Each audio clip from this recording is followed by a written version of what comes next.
திருவள்ளூர் வீரராகவ பெருமாள் கோயிலில் ஆடி அமாவாசையை ஒட்டி ஏராளமான பக்தர்கள் சாமி தரிசனம் செய்தும் முன்னோர்களுக்கு தர்ப்பணம் கொடுத்தும் வழிபாடு செய்தனர்.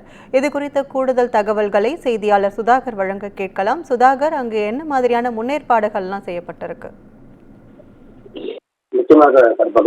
திருவள்ளூர் அமைந்துள்ள திவ்ய தேசங்களில் ஒன்றான பிரசித்தி பெற்ற ஸ்ரீ வைத்திய வீரராக பெருமாள் கோயில் இருக்கிறது. இந்த கோவில் குளத்தில் நீராடி வைத்திய வீரராக பெருமாள் தரிசித்தால் நீண்ட தீராத நோய்கள் தீரும், செய்த பாவங்கள் தொலையும், செல்வங்கள் சேரும் என்பது ஐதீகம்.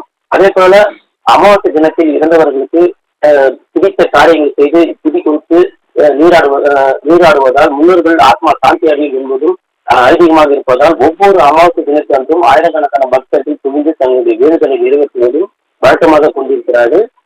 அதிலும் குறிப்பாக இந்த ஆடி மாதம் என்றாலே திருவள்ளூர், சென்னை, காஞ்சிபுரம், செங்கல்பட்டு, ராணிப்பேட்டை, வேலூர் போன்ற பல்வேறு மாவட்டங்களில் இருந்தும், அதே போல ஆந்திரா, தெலுங்கானா போன்ற பிற மாநிலங்களில் இருந்தும் ஆயிரக்கணக்கான பக்தர்கள் குவிந்து வீரராகவர் வழிபட்டு கோவில் குளத்தில் நீராடி தங்கள் வேண்டுதலை நிறைவேற்றுவது வழக்கமாக கொண்டிருக்கிறார்கள். இந்த நிலையில் இன்று அமாவாசை என்பதால் 1000க்கும் மேற்பட்ட பக்தர்கள் கோவில் வளாகத்தில் திரண்டிருக்கிறார்கள். அப்போது கோவில் அருகே உள்ள குளக்கரையில் அமர்ந்து மனிதர் தங்களுடைய முன்னோர்களுக்கு தர்ப்பணம் செய்து வருகிறார்கள். அதே போல பக்தர்கள் நீண்ட நேரமாக காத்திருந்து சாமி தரிசனம் செய்து வருகிறார்கள். உங்கள் தகவலுக்கு நன்றி சுதாகர்.